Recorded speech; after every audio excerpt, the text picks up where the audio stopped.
روزانہ ہم موت کی آغوش میں چلے جاتے ہیں نیند کی صورت میں، لیکن پھر اٹھ کے زندگی کے اندر وہی توانائی، وہی حرارت اور وہی تیزی اور وہی جو ہے وہ نشاط پن، یہ حشر پہ دلیل ہے۔ تو کہا یہ قسمیں ہیں عاقل کے لیے۔ الم تر کیف فعل ربک بعاد۔ اب قریش مکہ جو مسلمانوں پہ ظلم و ستم کرتے ہیں، تو عاد کو اور سمود کو اور فرعون کو قریش مکہ بخوبی جانتے تھے، کیونکہ جو عاد اور سمود ہیں یہ تو بالکل جو ہیں وہ عرب کے اندر ہیں، اور یہ ان لوگوں کو اچھی طرح جانتے تھے، ان کی کہانیاں بھی ازبر تھیں۔ اور فرعون کی غرقابی مصر میں اہل کتاب بنی اسرائیل کے ساتھ ان روابط کی وجہ سے اس کو بھی یہ خوب سن چکے تھے۔ تو اللہ تعالیٰ جل شانہ نے اگرچہ بہت ساری بستیاں برباد کی ہیں، بہت ساری سنگتیں تباہ کی ہیں، لیکن ان کو خاص طور پہ ان تین چیزوں کی طرف توجہ دلائی کہ آج تم اپنی چھاتی چوڑی کر کے چلتے ہو، لیکن اس کہانی کو یاد کرو۔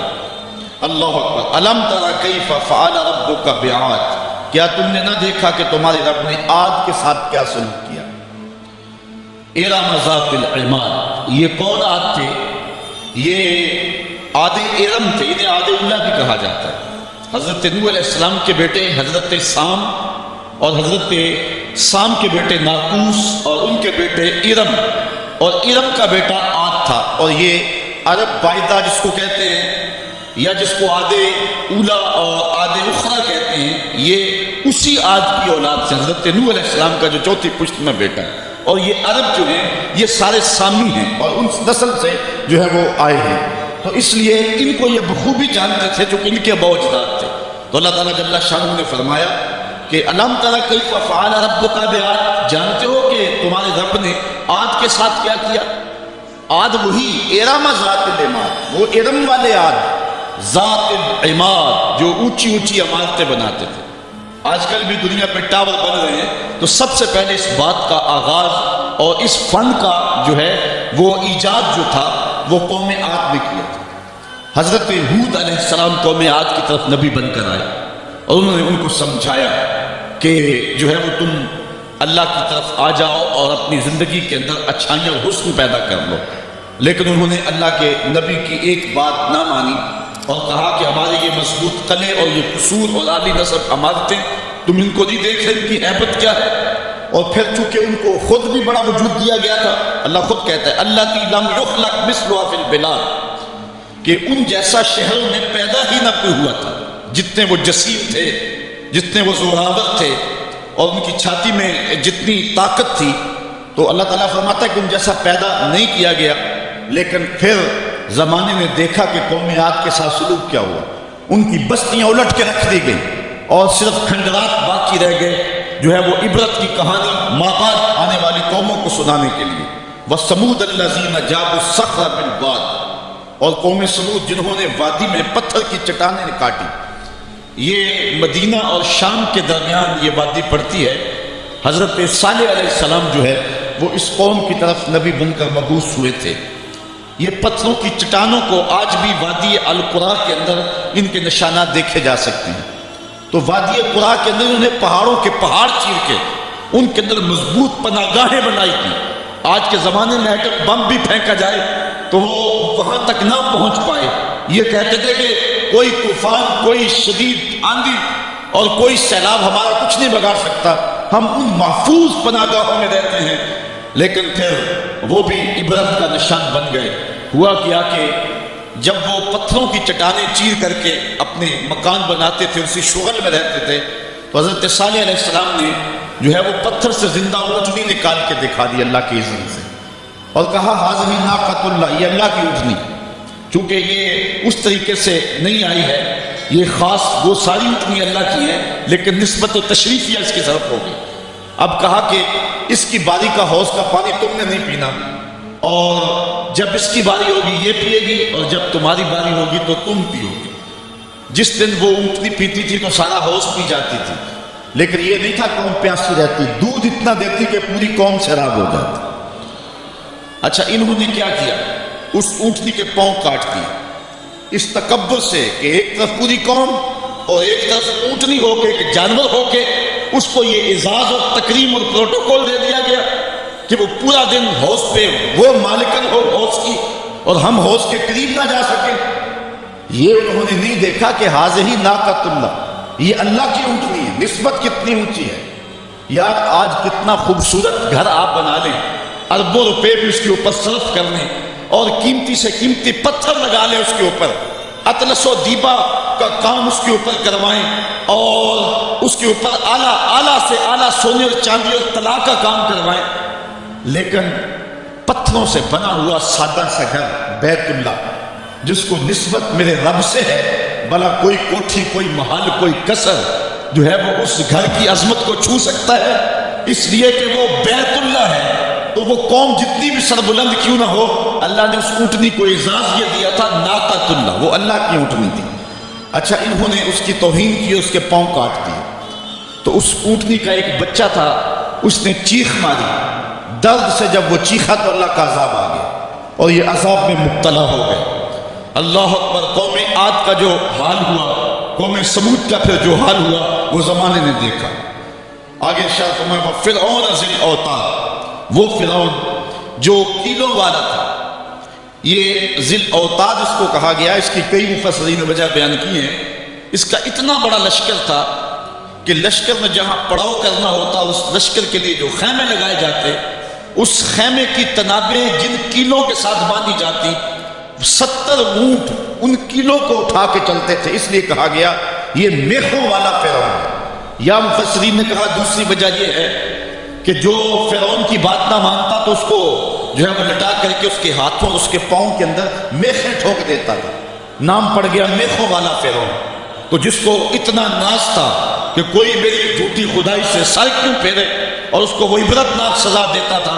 پھر فرعون وہ نیل کی موجوں میں بے بس تھا اور ہاتھ جوڑ کے کہہ رہا تھا آمنت برب موسیٰ، میں اب موسیٰ کے رب پہ ایمان لاتا ہوں، لیکن پھر اس وقت اس کا ایمان لانا فائدہ بخش نہ ہوا۔ تو اللہ فرماتا یہ سب کچھ تم دیکھ چکے ہو۔ الذین طغوا فی البلاد، یہ وہ لوگ ہیں قوم عاد، قوم سمود اور فرعون جنہوں نے شہروں میں سرکشی کی، اللہ کے حکموں کو توڑا، جھوٹی خدائی کے دعوے کیے۔ پھر کیا ہوا؟ فاکثروا فیہا الفساد، پھر انہوں نے بہت زیادہ فساد پھیلا دیا۔ اللہ تعالیٰ جل شانہ نے ان کی شر کو، ان کے فساد کو جو وہ کرتے رہے اللہ دیکھتا رہا، لیکن جب حد سے زیادہ ہی بڑھنے لگے فصب علیہم ربک صوت عذاب، تو پھر تیرے رب نے ان پر اپنے عذاب کا کوڑا برسایا۔ پھر جو ان کا حال ہوا، اللہ اکبر، ان ربک لبالمرصاد، بے شک تمہارے رب کی نظر سے کچھ غائب نہیں ہے، تمہارا رب تمہارے ایک ایک عمل کو، ایک ایک کرتوت کو دیکھ رہا ہے۔ اے قریش مکہ تم کیا ہو، تمہاری کیا حیثیت ہے؟ عاد و سمود کی بستیاں تمہارے رب نے الٹ کے رکھ دی، تمہارے رب نے فرعون جس کو جھوٹی خدائی کا گھمنڈ تھا لشکر سمیت نیل کی موجوں میں ڈبو دیا، تو کیا تم باقی رہو گے؟ اس لیے ان کہانیوں کو بیان کیا۔ فصب علیہم ربک صوت عذاب ان ربک لبالمرصاد، یہ کہانی بیان کرنے کے بعد انسان کی کج فکری پر اللہ تعالیٰ نے کتنی خوبصورت جو ہے وہ چیز ارشاد فرمائی۔ فَأَمَّا الْإِنسَانُ إِذَا مَا ابْتَلَاهُ رَبُّهُ فَأَكْرَمَهُ وَنَعَمَهُ فَيَقُولُ رَبِّي أَكْرَمَنِ، انسان کی فطرت ہے جب اللہ تعالیٰ اس کو رزق دیتا ہے، دولت کے دروازے اس کے لیے کھولتا ہے، اس کو جاہ و منصب ملتا ہے، اور یہ اللہ تعالیٰ اس کو جاہ و منصب دے کے، دولت دے کے، اس کو پیسہ روپیہ دے کے اس کی آزمائش کرتا ہے، لیکن اس کو آزمائش نہیں سمجھتا۔ فَيَقُولُ، وہ کہتا ہے ربی اکرمن، میرے رب نے مجھے عزت دی ہے، وہ اس کو عزت سمجھ لیتا اور کہتا ہے کہ میں اللہ کا محبوب ہوں، مجھے اللہ پسند کرتا ہے تو اس لیے مجھے دولت دی ہے، ورنہ میں غربت کی چکی میں پس رہا ہوتا۔ وہ دولت کو جو ہے وہ عزت سمجھتا ہے، حالانکہ اللہ نے بطور آزمائش اس کو دولت دی ہے۔ جب کسی بندے کو پوچھا جائے نا بتا کیا حال ہے، تو اگر اس کے پاس دولت کے انبار ہو، کہتا بڑا فضل ہے اللہ کا۔ اچھا کیا فضل ہے اللہ کا؟ تو تہجد کی نماز بھی پڑھنے لگ گیا؟ نہیں، میں تو 5 بھی نہیں پڑھتا۔ اچھا کیا فضل ہے کہ اللہ نے تجھے یہ کرم کر دیا کہ تیری زبان پہ جھوٹ نہیں آتا؟ نہیں، میں تو صبح و شام جھوٹ بولتا ہوں، ٹیکس بھی چوری کرتا ہوں، میں تو سب کچھ کرتا ہوں، تو پھر کیا فضل ہے؟ کہتا مجھے دولت دے دی گئی۔ تو یہ انسان کی فطرت ہے کہ دولت جو مل جائے اس کو تو اس کو فضل الہی سمجھتا ہے، وہ ناجائز طریقے سے بھی لے تو اس کو بھی فضل سمجھتا ہے۔ کبھی آپ نے دیکھا ہوگا کہ سراسر کمائی حرام کی ہے، ناجائز فروشی کے ساتھ، رشوت کے ساتھ اور کیا کیا دھندے کے ساتھ اس نے جو ہے وہ دولت کمائی اور عالی نصب کوٹھی بنا کے اوپر لکھ دیا ھذا من فضل ربی، یہ میرے رب کا فضل ہے۔ حالانکہ یہ تو قہر تھا، آزمائش تھی اس کے اوپر، لیکن وہ شیطان نے اس کو جس راستے پہ لگایا اور شیطانی دھندے کے ساتھ جس نے دولت کمائی، اس کو بھی یہ فضل ربی قرار دے رہا ہے اور سمجھتا ہے کہ واقعی میرے رب کا فضل ہے۔ نہیں، اللہ فرماتا ہے ایسا نہیں ہے، یہ اس کی کج فکری ہے۔ فضل یہ نہیں ہے کہ کسی کو دولت دے دی جائے، فضل یہ ہے کسی کو تہجد کے سجدوں کی توفیق دے دی جائے، فضل یہ ہے کسی کے سینے کے اندر ایمان کا چراغاں کر دیا جائے، فضل یہ ہے کہ کوئی شخص جھوٹ بولنا چاہے بھی ایک غیبی طاقت زبان کو پکڑ لے، میرے بندے تو محمد عربی کا نوکر ہے اور محمد عربی صادق بھی تھا، امین بھی تھا، تو جھوٹ بولنا اچھا لگتا ہے تو وہ جھوٹ بولنا چاہے بھی تو نہ بول سکے۔ یہ ہے رب کا فضل، یہ ہے رب کی کرم نوازی اور یہ ہے رب کے رحم کا انداز۔ لیکن انسان کی کج فکری ہے، اللہ آزماتا ہے اس کو دولت دے دو، حالانکہ دولت کی آزمائش بہت ڈاڈی آزمائش ہے۔ حضرت عبداللہ ابن مبارک کہتے ہیں ہمیں غربت سے بھی آزمایا گیا اور دولت سے بھی آزمایا گیا۔ غربت کی آزمائش میں تو ہم پورے نکلے، لیکن دولت کی آزمائش میں ہم پورے نہ نکل سکے۔ یہ آزمائش زیادہ سخت آزمائش ہے، لیکن فیقول بندہ کہتا ہے ربی اکرمن، میرے رب نے مجھے عزت دے دی، کوئی عہدہ مل جائے، کوئی شان و شوکت دنیا کی مل جائے، چاہے وہ اس کا ذریعہ کوئی بھی ہو، بندہ کہتا ہے جی فلاں پہ بڑا ہی اللہ کا فضل ہو گیا۔ یار ایک معمولی شخص تھا، گلی سے نکلا، اب دیکھو جو ہے وہ وزارت کا قلم دان تھامے ہوئے ہے، بڑا فضل ہوا۔ کیا فضل ہوا اس کے اوپر کہ اس نے جائز ناجائز ہر راستہ جو ہے وہ اختیار کیا اور رب کو قدم قدم پہ ناراض کیا، اور ہم اس کو فضل گردان رہے ہیں۔ کہا فضل نہیں ہے، یہ ڈاڈی آزمائش ہے۔ لیکن انسان کی کج فکری ہے، وہ اس کو فضل کہہ رہا ہے۔ اچھا ایک اور انسان کی کج فکری دیکھیے، وَأَمَّا إِذَا مَبْتَلَاهُ فَقَدَرَ عَلَيْهِ رِزْقَهُ فَيَقُولُ رَبِّي أَهَانَنِ، اور اگر اللہ آزمائے اس کا رزق اس پر تنگ کر دے، فَيَقُولُ تو پھر کہتا رَبِّي أَهَانَنِ، میرے رب نے تو مجھے خوار کر دیا، میرے رب نے تو مجھے ذلیل کر کے رکھ دیا۔ یہ فطرت ہے انسان کی کہ اس کو تھوڑی سی سختی ملے، دولت کے انبار جو تیزی کے ساتھ آ رہے ہیں تھوڑا سا کم ہو جائیں اور اس کو غربت کی چکی میں پیسا جائے، تو یہ بھی اس کی آزمائش تھی۔ دولت دے کے آزمائش کی گئی کہ کیا راہ خدا میں لٹاتا ہے کہ نہیں لٹاتا، میرے راستے کے اندر اس کو خرچ کرتا ہے کہ نہیں کرتا۔ یتیم، غریب، مسکین، لاچار، مجبور، نانے شبینہ کو ترستے ہوئے، بیمار کیا ان کو ڈھونڈ ڈھونڈ کے ان کی دہلیز پہ پہنچتا ہے کہ نہیں پہنچتا۔ ایک تو یہ آزمائش تھی، لیکن اس نے اس کو آزمائش نہیں، اس کو عزت سمجھ لیا۔ اس نے کہا کہ میرا اللہ میرے پہ راضی ہے تو تبھی اتنی دولت دی ہے۔ اچھا اگر دولت اللہ کی رضا کی علامت ہوتی تو فرعون دولت مند نہ ہوتا، قارون کو خزانہ نہ دیا جاتا۔ اور دوسری بات، جب اس کو دولت نہیں دی جاتی، غربت میں آتا ہے، وہ کہتا ہے میرے رب نے مجھے رسوا کر دی۔ یہ بھی اس کی کج فکری ہے۔ یار وہ بھی تو ہوئے ہیں کہ زمانے کے اندر ایک پھوٹی کوڑی بھی ان کے پاس نہیں رہی۔ اللہ اکبر، آؤ دیکھو فقر بوذر کو سلام کرو، آؤ دیکھو فقر اویس کو سلام کرو، اچھا آ جاؤ حضور کی دہلیز پہ فقر محمدی کو سلام کرو۔ یہ عزت ہے، عزت، یہ بھی آزمائش ہے۔ اللہ دیکھتا ہے کہ فقر کی آزمائش میں کون پورا نکلتا ہے۔ زبان پر جو ہے وہ ناشکری کے لفظ کو نہیں لاتا، مل جائے اللہ کی طرف سے عطا ہو تو وہ بھی آزمائش ہے کہ اس پہ شکر ادا کرتا ہے کہ نہیں کرتا، اور نہ ملے تو یہ بھی آزمائش ہے کہ اس پہ صبر کرتا ہے یا کہ نہیں کرتا۔ واویلا کر دیا، شور و غل مچا دیا، لٹ گیا، میرے پاس کچھ نہیں، اپنی غربت کے اشتہار لگا دیے۔ ایک ایک شخص کے آگے ہاتھ پھیلاتا پھرتا ہے، اپنی غربت کی عزت کو پامال کر رہا ہے، اس امتحان میں ناکام ہو گیا۔ اب سنو اللہ کیا ارشاد فرماتا ہے، کلا بل لا تکرمون الیتیم، تم کہتے ہو کہ ہمیں دولت نہیں ملی تو رسوا کر دیا گیا، اور دولت مل گئی تو اللہ کا فضل سمجھتے ہو۔ اللہ فرماتا ہے ایسا نہیں ہے، اگر تمہیں آزمائش میں ڈالا گیا ہے تو تم اس آزمائش میں کہاں تک پورے نکلے ہو۔ آج تمہارے اوپر جو سختیاں آئی ہیں، آج اللہ تعالیٰ کی اگر ناراضگی ہے تو اس کا یہ سبب نہیں ہے کہ تم کو دولت نہیں دی گئی، بلکہ سبب کیا ہے، غور کیجیے۔ کلا، ایسا ہرگز نہیں، جو اس کی فکر تھی کلا سے نفی کر دی گئی، اور اس بات کس چیز کا کیا گیا، بل لا تکرمون الیتیم، تم یتیموں کو عزت نہیں دیتے ہو۔ اصل بات یہ ہے جو بات سوچنے کی ہے۔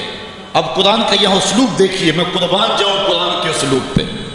ایسے ہی نہیں، جب اکرمہ ابو جہل کا بیٹا اسلام کے حصار میں آتا ہے تو قرآن پڑھتا ہے نا تو عشش کر اٹھتا ہے اور پھر روتا ہے اور کہتا ہے ھذا کلام ربی، یہ میرے رب کا کلام ہے۔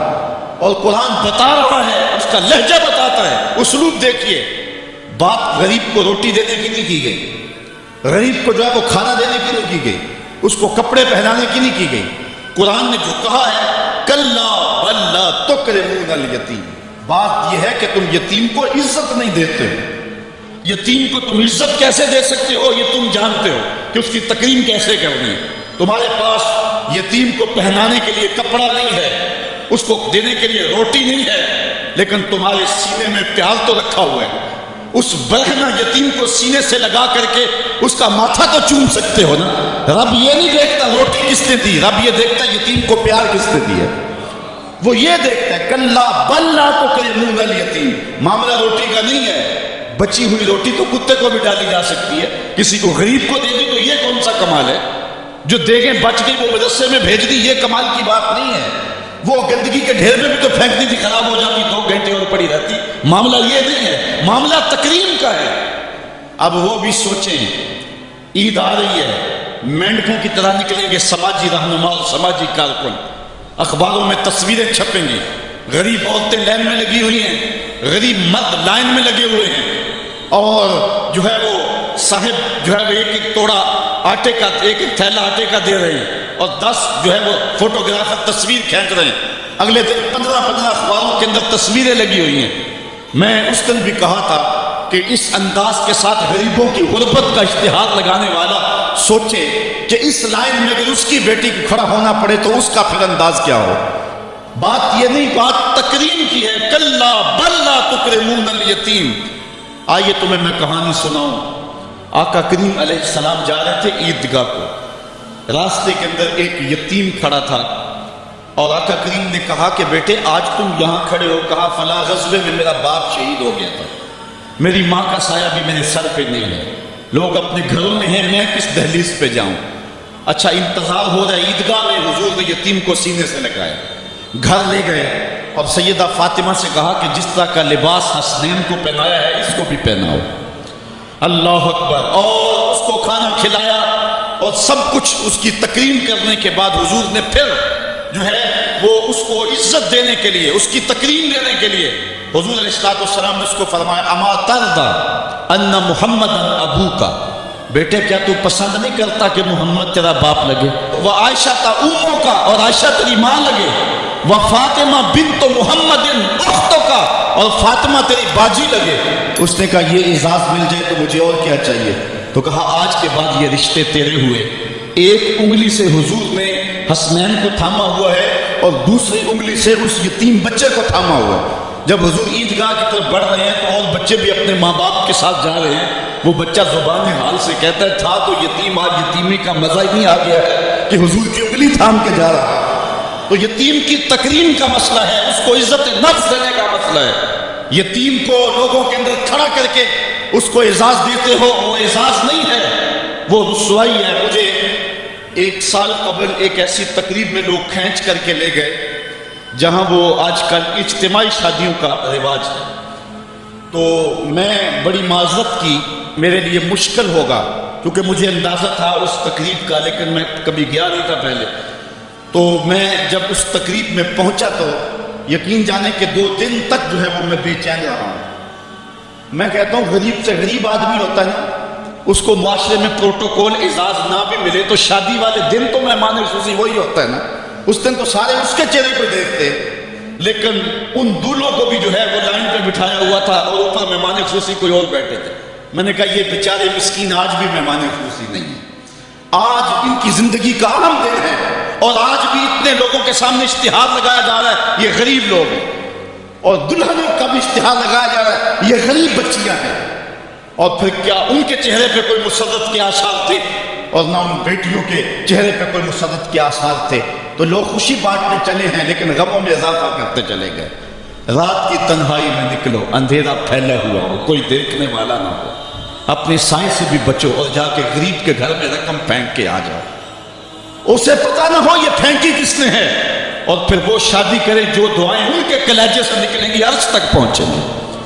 تو بات ہے، بات پیسے دینے کی نہیں ہے، بات تکریم کی ہے۔ کلا، دیکھو قرآن کا اسلوب، کلا بل لا تکرمون الیتیم، معاملہ یہ ہے کہ یتیم کی عزت، تکریم۔ میرے اور آپ کے آقا مولا نے تو یہاں تک فرمایا جب بچے اکٹھے کھیل رہے ہوں، تمہارا بچہ بھی ان بچوں میں کھیل رہا ہو تو بچے کو بیٹا کہہ کے آواز نہ دو، اس کا نام لے کے پکارو۔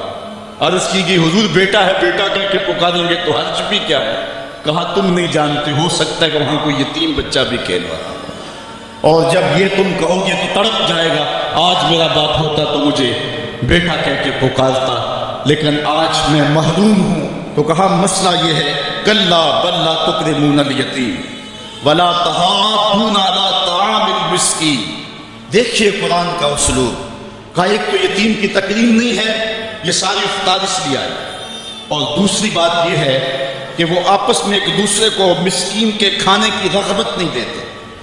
یعنی ایک شخص خود غریب ہے اور اتنی طاقت نہیں رکھتا کسی غریب کی پرورش کر سکے، وہ عہدہ دار نہیں ہو سکتا کہ اتنا کہ میں تو کچھ کر نہیں سکتا، کوئی بھوکے تڑپتے ہوئے غریب کو دیکھے خود نہ دے سکے۔ اللہ نے اسے زبان تو دی ہے، کسی امیر کی دہلیز پہ بول نہیں جاتا یہ چلا جائے اور جا کے توجہ دلائے کہ میرے ہمسائیگی کے اندر ایک یتیم تڑپ رہا ہے، بیوہ کی بیٹیاں بوڑھی ہو رہی ہیں دہلیز پہ، اور وہ جا کے اپنے اعتبار پہ جو ہے ان کا انتظام کر دے۔ یہ ہے ولا تحاضون علی طعام المسکین۔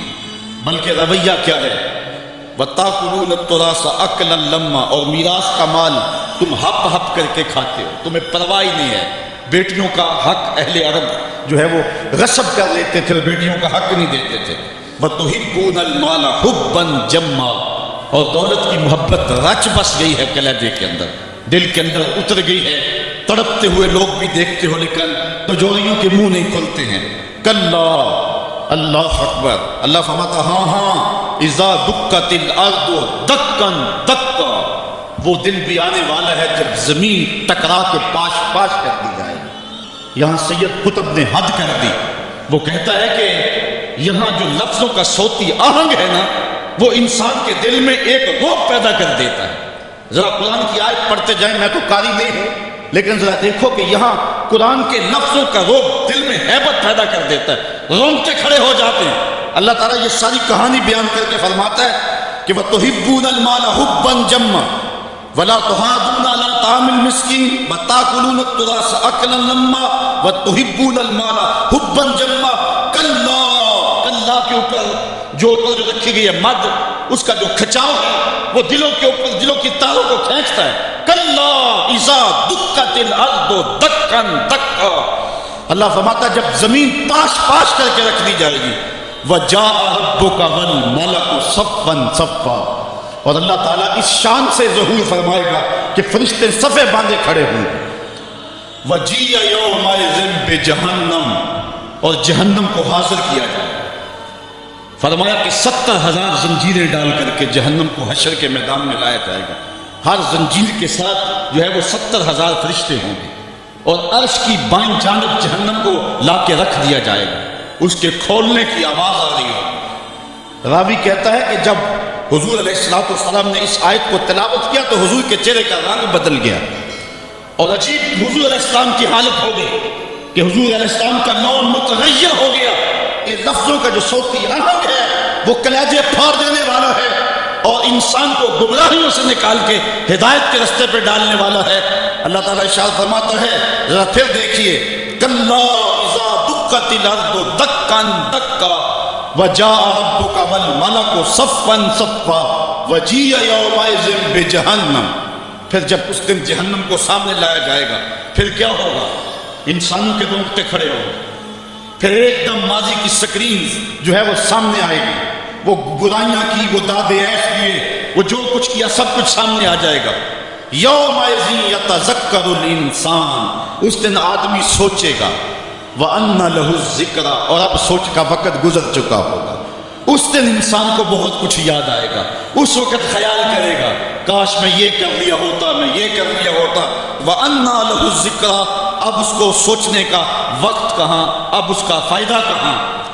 وہ گھڑیاں، وہ لمحے، وہ ساعتیں اب اس کے لیے حسرت کو بڑھانے والے ہوں گے۔ وقت پر کافی ہے ایک قطرہ بھی آب خوش ہنگام کا، جل گیا جب کھیت برسا می تو پھر کس کام کا۔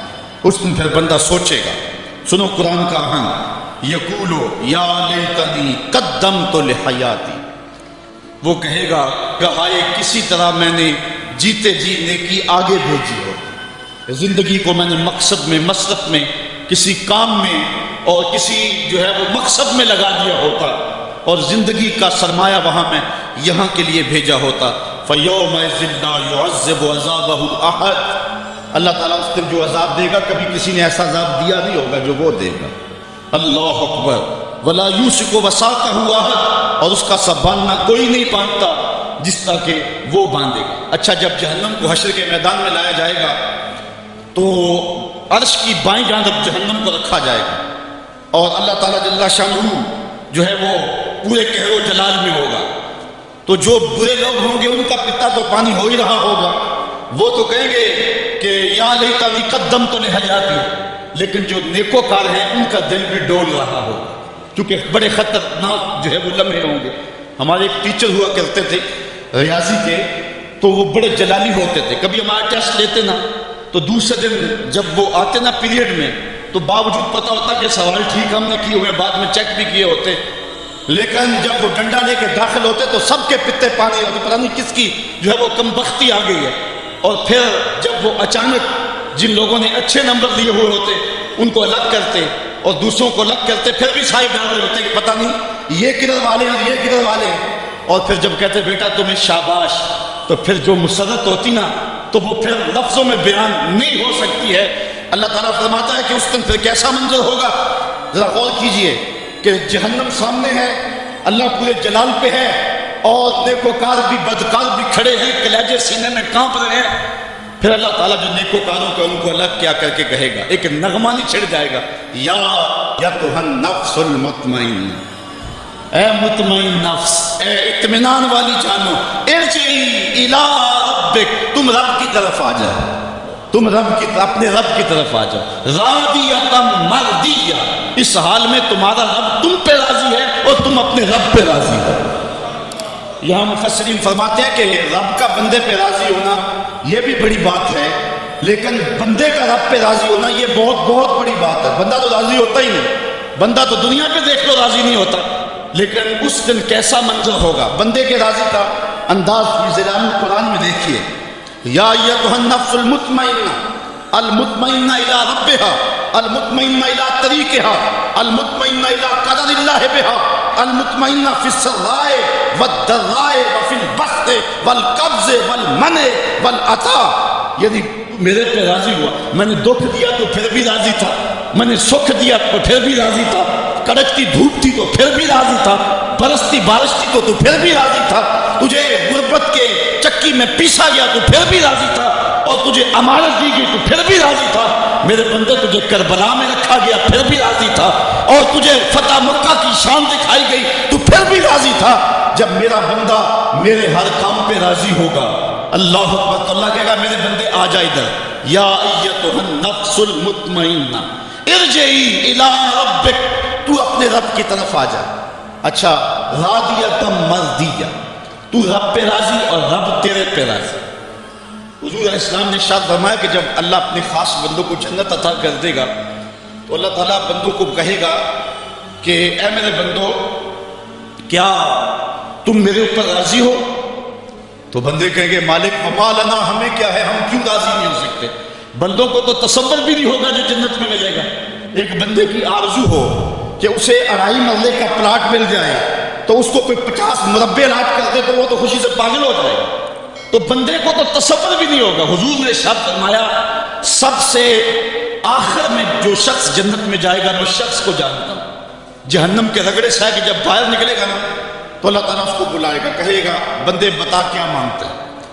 بندے نے زندگی میں کئی منصوبے بنائے ہوتے ہیں کہ یار یہ مل جائے، ساری زندگی میں خواہشیں تو پوری نہیں ہوتی۔ وہ غالب نے کہا تھا ہزاروں خواہشیں ایسی کہ ہر خواہش پہ دم نکلے، بہت نکلے میرے ارمان لیکن پھر بھی کم نکلے۔ وہ جتنی آرزویں کبھی بھی زندگی میں آئی ہوئی ہوں گی وہ کہے گا مالک یہ بھی دے دے یہ بھی دے دے۔ اللہ کہے گا لا کا ما تمنیت، اچھا جو تو نے مانگا میں نے تجھے سب کچھ دے دیا، بندہ تو اس پہ راضی ہوگا. اللہ فرماتا ہے یہ تو تو نے مانگا میں نے دیا نا. اس کے علاوہ جتنی زمین ہے یہ 7 بر اعظم پہ پھیلی, اس سے 10 گنا زمین بھی جنت میں تجھے الاٹ کر دی. بندہ کہے گا یا رب اتسخر وانت الملک, مالک تو بادشاہ ہو کے مجھ سے مذاق کر رہا ہے. بندے کے تو گمان میں نہیں ہوگا کہ اتنا کچھ ملے گا. جب یہ بات حضور نے بیان فرمائی, فتح کر نبی حتی بدت انیابہ, حضور اتنا مسکرائے کہ حضور کی داڑھی نظر آنے لگی. اس کو تو یہ گمان تھا کہ برابر برابر میں چھوٹ دوں تو جنت میں کسی دروازے کی چوکیداری بھی مل جائے تو غنیمت ہے. اتنی تو دولت جو ہے وہ اوباما کے پاس بھی نہیں ہے, پوری دنیا کے مالیاتی اداروں کے پاس بھی نہیں ہے. اتنی حکومت تو کائنات میں کسی حکمران نے نہیں کی ہے جتنا تخت و تاج کا مالک اس سب سے آخری شخص کو بنا دیا جائے گا. جب سب سے کم پراپرٹی جنت میں جس کی ہے وہ اتنی جگہ کا مالک ہوگا, پھر داتا گنج بخش علی جویری کی جاگیروں کا عالم کیا ہوگا, پھر انبیاء کی جاگیروں کا عالم کیا ہوگا, امام الانبیاء کی جاگیروں کا عالم کیا ہوگا. اتنا کچھ دینے کے بعد میرے بندے کیا تم میرے پہ راضی ہو؟ اللہ تعالیٰ جب بندوں سے پوچھے گا تو بندے کہیں گے مالک ہمیں کیا ہوا کہ ہم راضی ہوں, ہم تو جو ہے وہ پھولے نہیں سما رہے. تو اللہ تعالیٰ فرمائے گا تمہیں ایک اور چیز دینے لگا ہوں. تو بندے جنت میں کسی کمی کو محسوس نہیں کریں گے, کہیں گے مالک اور کیا چیز رہ گئی ہے؟ تو اللہ تعالیٰ فرمائے گا بندوں وہ چیز یہ ہے کہ میں تمہارے اوپر راضی ہو گیا ہوں, اب کبھی بھی ناراض نہیں ہوں گا. تو پھر جو مسلط ہوگی وہ دیدنی ہوگی. یا ایتھا النفس المطمئنہ ارجعی الی ربک راضیۃ مرضیہ فادخلی فی عبادی, میرے خاص بندوں میں داخل ہو جا, وادخلی جنتی, اور میری جنت میں داخل ہو جا.